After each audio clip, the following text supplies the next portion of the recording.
ಎಲ್ರಿಗೂ ನಮಸ್ಕಾರ. ನಾನಿವತ್ತು ಈ ವಿಡಿಯೋದಲ್ಲಿ UPSC ಬಗ್ಗೆ ಸ್ವಲ್ಪ ಮಾಹಿತಿಯನ್ನು ಹಂಚ್ಕೋತೀನಿ. UPSC ಅಂದರೆ ಏನಪ್ಪ ಅಂತಂದರೆ ಇದರ ಫುಲ್ ಫಾರ್ಮ್ ಬಂದು ಯೂನಿಯನ್ ಪಬ್ಲಿಕ್ ಸರ್ವಿಸ್ ಕಮಿಷನ್ ಅಂತ.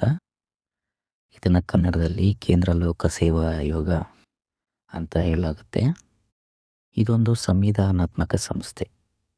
ಸಂವಿಧಾನದ ಭಾಗ 14 315ನೇ ವಿಧಿಯಡಿಯಲ್ಲಿ ಇರುವಂಥ ಆಯೋಗ ಇದು. ಇದು ಪ್ರತಿ ವರ್ಷ ಕೇಂದ್ರ ಸರ್ಕಾರದ ಹುದ್ದೆಗಳಿಗೆ ಸಂಬಂಧಪಟ್ಟಂತೆ ಪರೀಕ್ಷೆಗಳನ್ನು ನಡೆಸುತ್ತೆ. ಹೆಂಗೆ KPSC ಈ ಕರ್ನಾಟಕ ಸರ್ಕಾರದ ಹುದ್ದೆಗಳಿಗೆ ಸಂಬಂಧಪಟ್ಟಂತೆ ಪರೀಕ್ಷೆ ಹೆಂಗೆ ನಡೆಸುತ್ತಲ್ಲ, ಅದೇ ರೀತಿ ಕೇಂದ್ರ ಸರ್ಕಾರದ ಹುದ್ದೆಗಳಿಗೆ ಈ UPSC ಪರೀಕ್ಷೆಯನ್ನು ನಡೆಸುತ್ತೆ. ಈ UPSC ಪರೀಕ್ಷೆಯಲ್ಲಿ ಸಿವಿಲ್ ಸರ್ವಿಸ್ ಪರೀಕ್ಷೆ ಅನ್ನೋದು ಒಂದು ಪರೀಕ್ಷೆ. ಈ ಸಿವಿಲ್ ಸರ್ವಿಸಲ್ಲಿ ಒಟ್ಟು 24 ಸರ್ವಿಸ್ಗಳು ಕಂಡುಬರುತ್ತೆ. ಈ 24 ಸರ್ವಿಸ್ಗಳಿಗೂ ಸೇರಿ ಸಿವಿಲ್ ಸರ್ವಿಸ್ ಅನ್ನೋ ಒಂದೇ ಒಂದು ಪರೀಕ್ಷೆನ ಮಾಡ್ತಾರೆ. ಈ 24 ಸರ್ವಿಸನ್ನು 3 ರೀತಿಯಲ್ಲಿ ವಿಭಾಗಗಳನ್ನಾಗಿ ವಿಂಗಡಿಸಿರ್ತಾರೆ. ಅದರಲ್ಲಿ ಆಲ್ ಇಂಡಿಯಾ ಸರ್ವಿಸ್ ಅಂತ. ಇದರಲ್ಲಿ ಆಲ್ ಇಂಡಿಯಾ ಸರ್ವಿಸಲ್ಲಿ 3 ಸರ್ವಿಸ್ಗಳು ಕಂಡುಬರುತ್ತೆ. ಒಂದು IPS, ಮತ್ತೊಂದು IAS, ಮತ್ತೊಂದು IFOS. IFOS ಅನ್ನೋರು ಈ ಸರ್ವಿಸನ್ನು ಪಡ್ಕೊಳ್ಳೋರು ಬರೀ ಸೈನ್ಸ್ ಬ್ಯಾಕ್ಗ್ರೌಂಡ್ ಡಿಗ್ರಿ ಇರೋರಿಗೆ ಮಾತ್ರ ಈ ಸರ್ವಿಸ್ ಸಿಗುತ್ತೆ. ಮಿಕ್ಕಿದೆಲ್ಲ ಸರ್ವಿಸ್ಗಳು ಸಹ ಎನಿ ಡಿಗ್ರಿ ಇರೋವಂಥವ್ರಿಗೆ ಪಡ್ಕೊಳ್ಬೋದು. ಮತ್ತೊಂದು ಗ್ರೂಪು A ಸಿವಿಲ್ ಸರ್ವಿಸ್ ಅಂತ. ಇದರಲ್ಲಿ ಒಟ್ಟು 16 ಸರ್ವಿಸ್ಗಳಿರುತ್ತೆ. ಮೂರನೇ ವಿಭಾಗ ಬಂದು ಗ್ರೂಪ್ B ಸಿವಿಲ್ ಸರ್ವಿಸ್ ಅಂತ. ಇದರಲ್ಲಿ ಒಟ್ಟು 5 ಸರ್ವಿಸ್ಗಳು ಕಂಡುಬರುತ್ತೆ.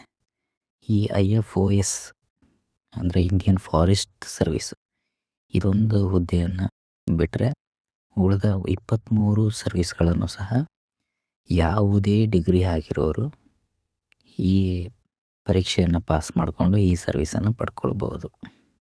ಸರಿ, ಈ ಪರೀಕ್ಷೆ ಅಟೆಂಡ್ ಮಾಡೋದಕ್ಕೆ ಏನಿರಬೇಕು ಅಂತಂದರೆ, ಮೊದಲನೇದಾಗಿ ಡಿಗ್ರಿ, ಎನಿ ಡಿಗ್ರಿ, BA ಆಗಿರ್ಬೋದು, BCom ಆಗಿರ್ಬೋದು, BSc ಆಗಿರ್ಬೋದು, BBM, BBA, MBBS, BE, ಯಾವುದೇ ಡಿಗ್ರಿ ಆಗಿರೋರು ಜಸ್ಟ್ ಪಾಸ್ ಆಗಿದ್ರು ಸರಿ. ನೀವೇನು ಫಸ್ಟ್ ರ್ಯಾಂಕಲ್ಲೇ ಪಾಸ್ ಆಗಿರಬೇಕು ಅಂತ ಏನಿಲ್ಲ, ಜಸ್ಟ್ ಪಾಸ್ ಆಗಿರಬೇಕು. ಮತ್ತು ಡಿಗ್ರಿ ಕೊನೆಯ ಸೆಮಿಸ್ಟರ್ ಇರೋರು ಸಹ ಈ ಪರೀಕ್ಷೆಯನ್ನು ಅಟೆಂಡ್ ಮಾಡ್ಬೋದು. ಬಟ್ ಏನು ಅವರಿಗೆ ಒಂದು ಕಂಡೀಷನ್ ಅಂದರೆ, ಅಕಸ್ಮಾತ್ ಈ ಪರೀಕ್ಷೆಯನ್ನು ಅಟೆಂಡ್ ಮಾಡಿ ಪಾಸ್ ಆದರೆ ನೀವು ಡಿಗ್ರಿಯನ್ನು ಸಹ ಕ್ಲಿಯರ್ ಮಾಡ್ಕೊಂಡಿರ್ಬೇಕು. ನೀವು ಈ ಪರೀಕ್ಷೆ ಪಾಸ್ ಮಾಡಿರ್ತೀರಿ ಬಟ್ ಡಿಗ್ರಿ ಕ್ಲಿಯರ್ ಆಗಿರೋದಿಲ್ಲ ಅಂದರೆ ಆಗ ನೀವು ಕನ್ಸಿಡರ್ ಆಗಲ್ಲ. ಸರಿ, ಈ ಪರೀಕ್ಷೆಗೆ ಏಜ್ ಲಿಮಿಟ್ ಅಂತ ನೋಡೋದಾದರೆ ಜನರಲ್ ಮತ್ತು EWSಗೆ 32 ವರ್ಷ ಏಜ್ ಲಿಮಿಟು. ಮತ್ತು OBC, ಈ OBCಯಲ್ಲಿ 2 ಟೈಪ್ ಬರುತ್ತೆ. ಒಂದು OBC ನಾನ್ ಕ್ರಿಮಿ ಲೇಯರ್ ಅಂತ, ಮತ್ತೊಂದು OBC ಕ್ರಿಮಿ ಲೇಯರ್ ಅಂತ.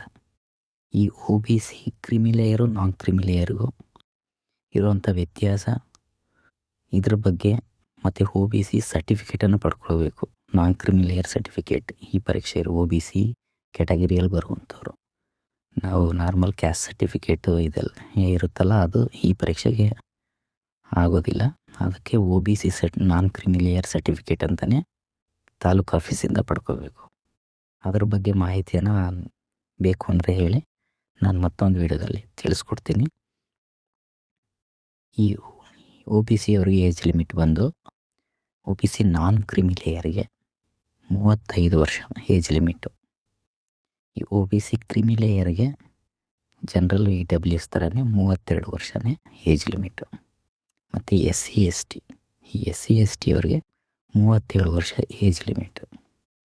ಮತ್ತು ಎಷ್ಟು ಸಾರಿ ಅಟೆಂಪ್ಟ್ ಮಾಡ್ಬೋದು ಅಂತಂದರೆ, ಜನರಲ್ಲು ಮತ್ತು EWS ಅವರು 6 ಸಾರಿ ಅಟೆಂಪ್ಟನ್ನು ಮಾಡ್ಬೋದು ಈ ಪರೀಕ್ಷೆಯನ್ನು. ಮತ್ತು OBC ಕ್ರಿಮಿ ಲೇಯರು ಸಹ 6 ಸಾರಿ ಅಟೆಂಪ್ಟನ್ನು ಮಾಡ್ಬೋದು. OBC ನಾನ್ ಕ್ರಿಮಿ ಲೇಯರ್ನವರು 35 ವರ್ಷ ಇರುತ್ತಲ್ಲ, 9 ಸಾರಿ ಅಟೆಂಪ್ಟನ್ನು ಮಾಡ್ಬೋದು. ಅದೇ ಥರ SC ST ಅವರು 37 ವರ್ಷದವರೆಗೂ ಎಷ್ಟು ಸಾರಿ ಬೇಕಾದ್ರೂ ಅಟೆಂಪ್ಟ್ ಮಾಡ್ಬೋದು. ಅವರಿಗೆ ಅಟೆಂಪ್ಟನ್ನು ಲಿಮಿಟ್ ಇಲ್ಲ. ಇದು ಈ ಪರೀಕ್ಷೆ ಬಗ್ಗೆ ಒಂದು ಸಣ್ಣ ಮಾಹಿತಿ. ಮತ್ತೊಂದು ವಿಡಿಯೋದಲ್ಲಿ ಈ ಪರೀಕ್ಷೆ ಎಷ್ಟು ಹಂತದಲ್ಲಿ ನಡೆಯುತ್ತೆ, ಯಾವ್ಯಾವ ಥರ ಹಂತಗಳಿರ್ತವೆ ಅನ್ನೋದನ್ನು ಮತ್ತೊಂದು ವಿಡಿಯೋದಲ್ಲಿ ನಾನು ನಿಮಗೆ ತಿಳಿಸ್ಕೊಡ್ತೀನಿ. ಮತ್ತು ಈ IFOS ಇದು ಸೈನ್ಸ್ ಬ್ಯಾಕ್ಗ್ರೌಂಡ್ ಇರೋವಂಥವ್ರು ಮಾತ್ರ ಈ ಹುದ್ದೆಯನ್ನು ಪಡ್ಕೊಳ್ಳೋಕೆ ಸಾಧ್ಯ. ಅದ್ರ ಬಗ್ಗೆನೂ ಮಾಹಿತಿ ಬೇಕು ಅಂದರೆ ತಿಳಿಸಿ, ನಾನು ಅದ್ರ ಬಗ್ಗೆನೂ ಒಂದು ವಿಡಿಯೋದಲ್ಲಿ ತಿಳಿಸ್ಕೊಡ್ತೀನಿ. ಧನ್ಯವಾದ.